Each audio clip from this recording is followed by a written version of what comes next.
¿Cuáles son las causas de la osteoporosis? Porque los dedos se arrugan en el agua. ¿Cómo se cultiva el cacao?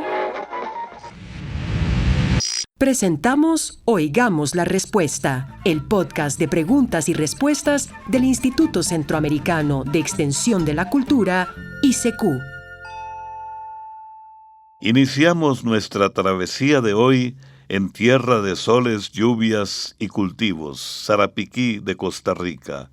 La señora Damaris Ramírez Porras dice lo siguiente: ¿me podrían hablar de qué se trata el cortisol alto y qué se debe hacer para bajarlo?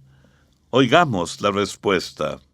Para comenzar, le contamos que el cortisol es una hormona que el cuerpo produce de manera natural en unas glándulas pequeñas llamadas suprarrenales, ubicadas justo encima de los riñones. Las hormonas son mensajeras que regulan funciones del cuerpo como el crecimiento, el sueño y las emociones. Viajan por la sangre para coordinar el trabajo de los órganos. Cuando se producen en exceso o en poca cantidad, pueden causar problemas de salud. Al cortisol se le conoce como la hormona del estrés, porque cuando nos encontramos ante una situación difícil o peligrosa, produce glucosa, que es un tipo de azúcar que le da la energía necesaria al cuerpo para enfrentar la situación. Pero además tiene muchas otras funciones importantes. Veamos: ayuda a mantener una saludable presión arterial, regula el sueño, colabora con el sistema de defensa contra las enfermedades y también influye en el estado de ánimo de la persona. Esta hormona es una aliada por todas las cosas positivas que hace en nuestro cuerpo y en nuestro ánimo. Pero si tenemos el cortisol alto, puede ser nuestra enemiga. ¿Por qué una enemiga? Porque si una persona vive con mucho estrés y en estado de alerta durante largo tiempo, el cuerpo empieza a producir más cortisol del necesario y puede causar problemas como ansiedad, aumento de peso, presión arterial alta, cansancio, insomnio o incluso afectar el corazón y las defensas del cuerpo. Para saber si se tiene el cortisol alto, se debe acudir al médico que mandará exámenes de laboratorio, de sangre y de orina para hacer un diagnóstico, y si está alto, recomendará un tratamiento. Ahora bien, hay formas naturales de mantener los niveles de cortisol en equilibrio. Por ejemplo, hacer actividad física con regularidad, como caminar, andar en bicicleta o practicar yoga y meditación, que son ejercicios que sirven para liberar el estrés. Dormir bien. Un descanso de entre 7 y 9 horas cada noche ayuda al organismo a regular mejor sus hormonas. Cuidar la alimentación. Consumir frutas, verduras, granos integrales y alimentos ricos en omega 3, como las semillas de chía o las nueces, y evitar las grasas. En cambio, se recomienda reducir la cafeína y el alcohol, especialmente antes de dormir. También se recomienda pasar tiempo en la naturaleza o dedicar tiempo a actividades agradables que nos ayuden a disminuir el estrés y equilibrar el cortisol. Pero si tiene el cortisol alto, usted no dude en seguir las indicaciones del doctor. Nueva imagen. Nuevos proyectos. Nuevo sitio en Internet. Ingrese a nuestra nueva página de Internet del ICQ, icq.org, icecu.org, donde encontrará información variada sobre nosotros, nuestros proyectos con las comunidades y, como siempre, los programas de Oigamos la Respuesta y Veamos la Respuesta. Además, es un espacio desde donde podrá comunicarse con nosotros a través de diferentes medios, formular sus preguntas para Oigamos la Respuesta y ver la lista de emisoras que transmiten el programa. Visítenos para conocer la nueva imagen del ICQ y nuestros nuevos proyectos en el sitio de internet icq.org, icecu.org.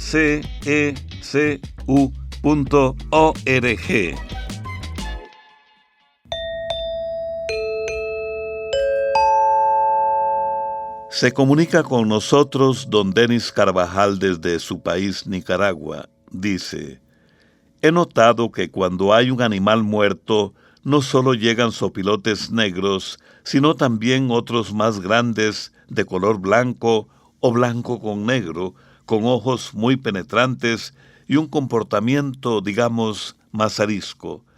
¿Podrían explicarme qué tipo de ave es esa? Oigamos la respuesta.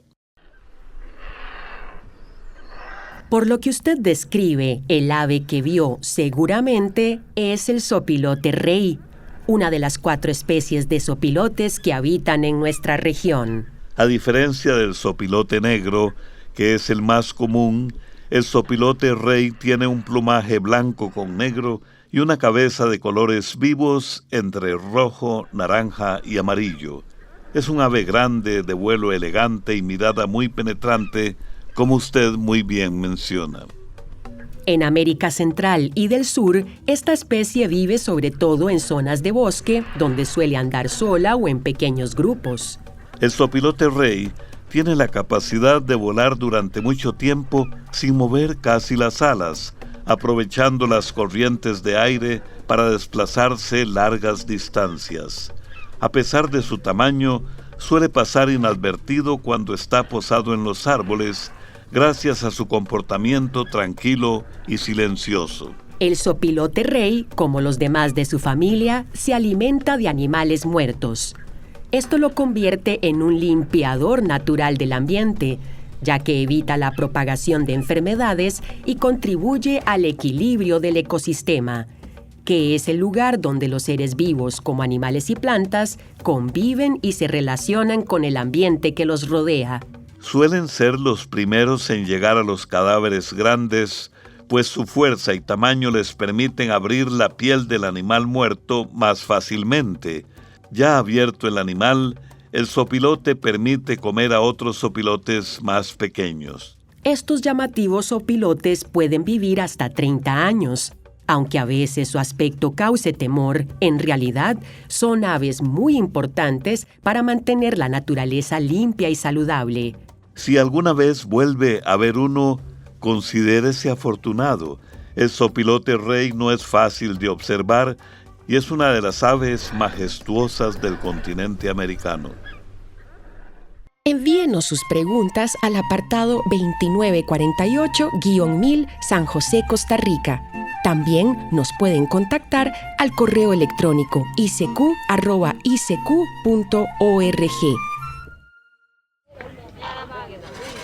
Desde hace mucho tiempo, nuestras abuelas sabían que la zanahoria es muy buena para la salud. Hoy, gracias a la ciencia, sabemos que la zanahoria tiene sustancias que ayudan a prevenir enfermedades de la vista y de la piel y que también puede servir para combatir inflamaciones. Puedes leer más sobre este interesante tema en la edición 2026 del almanaque Escuela para Todos, que ya está a la venta, como siempre con cuentos, recetas de cocina y otros temas de interés para toda la familia.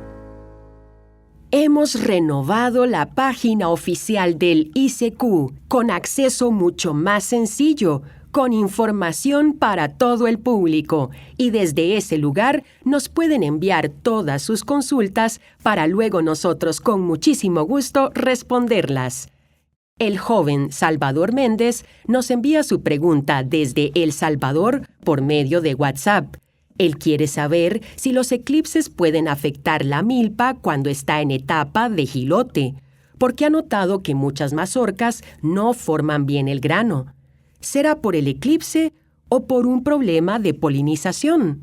Oigamos la respuesta.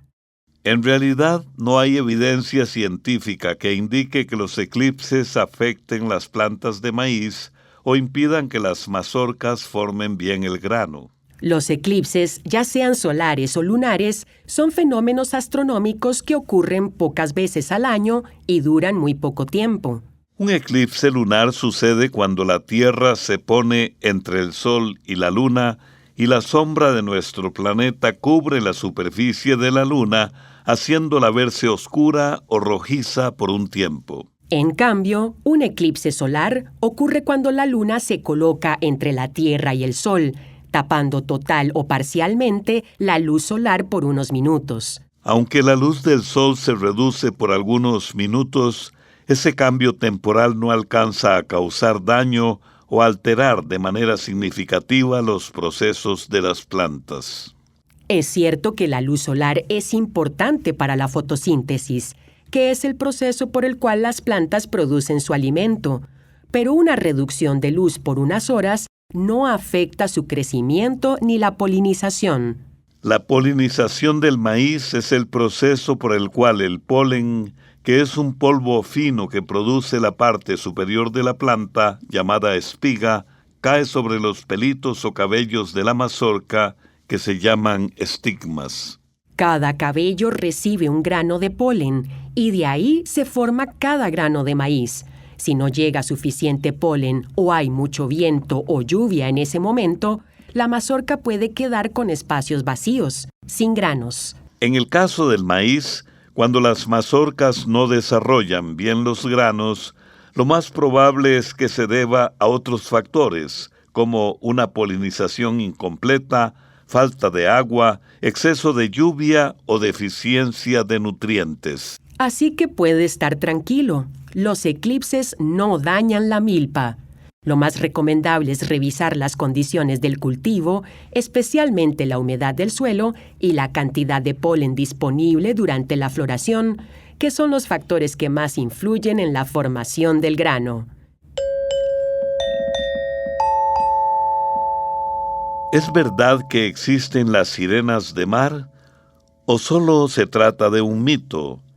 Es la pregunta del señor Osvaldo Salguero López, quien se comunica con nosotros desde Petén, Guatemala. Oigamos la respuesta. Las sirenas son personajes muy conocidos en la historia y la cultura, pero no hay evidencia científica de que existan realmente. Son seres imaginarios que forman parte de leyendas muy antiguas. Hace miles de años, distintas civilizaciones hablaron y escribieron de ellas. Los babilonios, los griegos y otros pueblos del mar Mediterráneo contaban historias sobre mujeres hermosas con cuerpo humano de la cintura para arriba y cola de pez de la cintura para abajo. Según estas leyendas, las sirenas vivían en el fondo del mar y cantaban con una voz tan dulce que los marineros quedaban hechizados. Al seguir su canto, muchos perdían el rumbo o se lanzaban al agua y así terminaban ahogados o chocando sus barcos contra las rocas. Por eso, para algunos pueblos, las sirenas llegaron a ser un símbolo del peligro o incluso de muerte. Con el tiempo, estas historias se fueron transmitiendo de generación en generación, mezclándose con la imaginación popular. Hoy, cuando alguien dice que algo es como un canto de sirenas, se refiere a algo muy atractivo, pero engañoso. En resumen, las sirenas solo existen en los mitos, las leyendas y las obras de arte, pero su figura ha perdurado porque representa la fascinación humana por el mar y sus misterios. Le agradecemos mucho su pregunta y le enviamos un cordial saludo hasta Petén, deseándole siempre que pueda visitar mares tranquilos y mucha curiosidad por seguir aprendiendo. La señora Ana Garro, quien vive en La Uruca, San José, Costa Rica, dice: estaba viendo un video de la ciudad perdida en Tartaria y quiero saber si realmente esa ciudad, Tartaria, existió. Oigamos la respuesta. La historia del imperio de Tartaria que circula en Internet forma parte de una teoría conspirativa.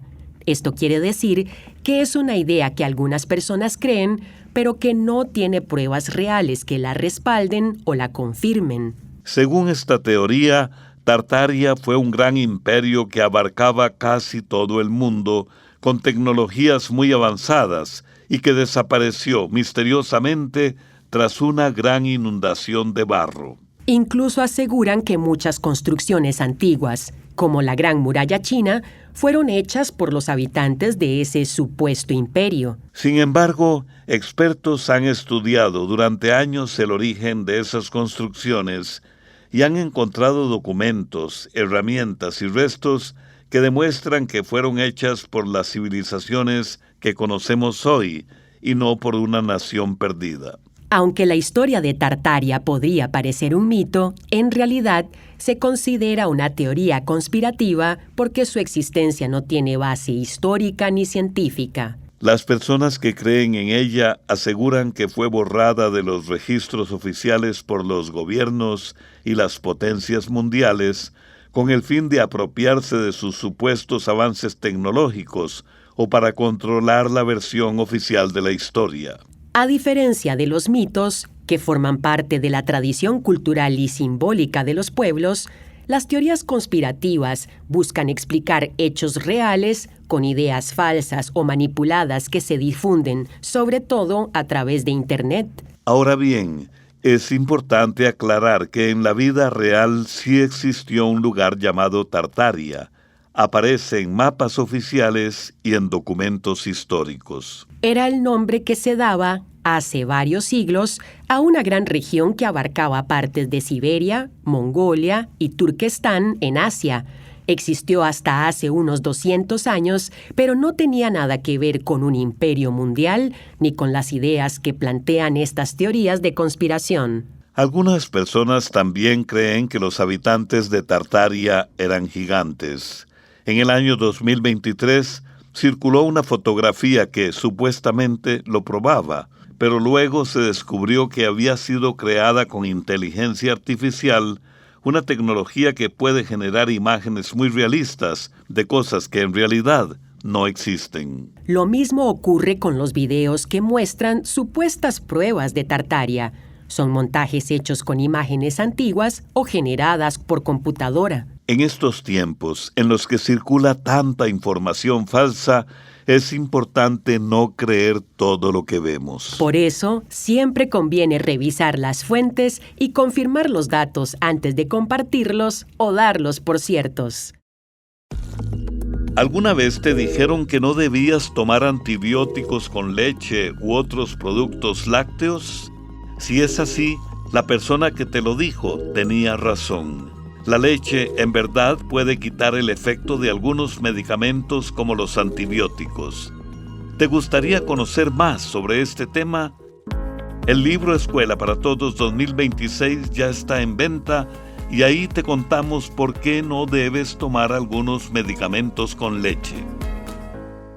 También puede contactarnos a través de un mensaje de WhatsApp al teléfono código de área 506, número 8485-5453. O háganos sus preguntas al teléfono código de área 506, números 2225-5238 o al 2225-5338. A través del WhatsApp, una oyente nos escribe desde Heredia, en Costa Rica, y dice: ¿de qué material se forman las piedras y cómo se reproducen menos que la tierra? Oigamos la respuesta. En realidad, las piedras no nacen ni se reproducen como los seres vivos. Existen desde hace miles de millones de años, prácticamente desde que se formó la Tierra. Al principio, nuestro planeta era una enorme bola de materiales calientes y en constante movimiento. Con el paso del tiempo, la capa exterior de esa bola se fue enfriando hasta formar una especie de cáscara que hoy conocemos como la corteza terrestre. Pero en el interior, la temperatura seguía siendo muy alta, y eso provocó grietas, respiraderos y volcanes, que son aberturas naturales de la Tierra por donde escapan gases y materiales calientes. Cuando esa masa caliente del interior de la Tierra logra salir a la superficie y se enfría, se endurece y forma las rocas y las piedras. Las rocas y las piedras están hechas de combinaciones de distintos elementos que existen en el suelo, como el silicio, el oxígeno, el hierro, el aluminio, el sodio o el potasio, entre muchos otros elementos. Como mencionábamos, las piedras no tienen vida. No crecen ni se reproducen como los seres vivos. Sin embargo, sí pueden cambiar con el paso del tiempo. El calor, el viento, la lluvia y hasta el peso del aire van desgastando las piedras poco a poco, partiéndolas en pedacitos cada vez más pequeños que forman la arena. Pero también puede ocurrir lo contrario. Los pedazos de rocas, los granos de arena, los restos de seres vivos, más los minerales de agua, se pueden unir y van a formar capas unas sobre otras, y el peso de esas capas van presionando y endureciendo las capas inferiores, y así forman nuevas rocas. Esos cambios son tan lentos que pueden tardar miles o incluso millones de años. Así es como la Tierra se transforma continuamente, moldeando las montañas, los ríos y los paisajes que conocemos hoy. Esto fue Oigamos la Respuesta, el podcast de preguntas y respuestas del Instituto Centroamericano de Extensión de la Cultura, ICQ.